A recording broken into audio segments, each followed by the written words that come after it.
ஜனநாயகன் படம் வந்து கோர்ட்ல ஹியரிங் போச்சு. இன்னும் ஃபர்ஸ்ட்ல இருந்து வந்து விசாரிக்கணும்னு சொல்லி அவங்க வந்து தீர்ப்பு சொன்னாங்க. இப்போ வந்து கேவின் ப்ரொடக்ஷன் டீம் வந்து என்ன பிளான் பண்ணியிருக்காங்கன்னா, கோர்ட்ல இருந்துட்டு வந்து கேஸை வந்து வாபஸ் வாங்க போறாங்க. இப்போ வந்து கேஸை வாபஸ் வாங்கிட்டாங்கன்னா திருப்பி வந்து ரிவ்யூ கமிட்டிக்கு வந்து அனுப்புவாங்க. 20 நாள்ல வந்து அவங்க ரிவ்யூ பார்த்துட்டு அவங்க வந்து சர்டிஃபிகேட் வந்து கொடுத்துருவாங்க. ஸ்டார்டிங்லேயே நம்ம வந்து கேஸ் போடாம இருந்தா கண்டிப்பா 20 நாள்ல வந்து அவங்க வந்து படத்தை வந்து அவுட்புட் வந்து கொடுத்துருப்பாங்க.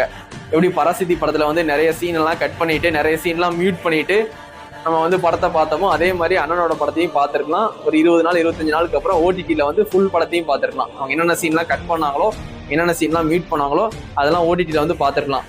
தியேட்டரில் போய் பார்க்கும்போது சில சீன்லாம் இருக்காது, சில சீன்லாம் மியூட் பண்ணியிருப்பாங்க. ஆனால் 1 மாதம் கழிச்சு வந்து அமேசான் பிரைமில் நம்ம ஃபுல்லாக பார்த்துருக்கலாம். இந்நேரம் வந்து நம்ம வந்து படத்தையும் பார்த்துருக்கலாம் தியேட்டரில், அமேசான் பிரைமில் எந்தெந்த சீன்லாம் கட் பண்ணாங்களோ அந்த சீனையும் பார்த்துருக்கலாம். ஆனால் கோர்ட்டில் போய் கேஸ் போட்டதுனால வந்து இவ்வளவு நாள் வந்து தள்ளி போயிடுச்சு. இதுக்கப்புறம் வந்து நாள் தள்ளி போயிட்டா வந்து எலெக்ஷனுக்கு அப்புறம் தான் படம் ரிலீஸ் பண்ற மாதிரி இருக்கும்ட்டு கோர்ட்ல இருந்துட்டு வந்து வாபஸ் வாங்க போறாங்க. அடுத்த ஹியரிங்ல தான் போய் வாபஸ் வாங்க முடியும். இவங்க சும்மா வாபஸ் சொன்னா வாபஸ் வாங்க முடியாதான். அடுத்த ஹியரிங் வந்து கோர்ட்ல எப்போ வருதோ அப்போ போய் வாபஸ் வாங்குற மாதிரி பிளான் பண்ணியிருக்காங்க. அதனால வந்து இதான் வந்து ஜனநாயகனோட அப்டேட்டு. இப்போ வந்து கேஸை வந்து வாபஸ் வாங்க போறாங்க கேவின் ப்ரொடக்ஷன் டீம். 20 நாள்ல வந்து நிறைய சீன்லாம் கட் பண்ணிட்டு மியூட் பண்ணிட்டு நமக்கு வந்து சர்டிஃபிகேட் வந்து கொடுத்துருவாங்க. படத்தை கண்டிப்பா வந்து மார்ச் 1st வீக் அல்ல 2nd வீக்ல வர சான்ஸ் இருக்கு. எலெக்ஷன் டேட்டை அறிவிக்கிறதுக்கு முன்னாடி ஒரு 2 வீக்ஸ்க்கு முன்னாடி நம்ம படத்தை பார்த்துடலாம். அந்த பிளான்ல தான் இருக்காங்க.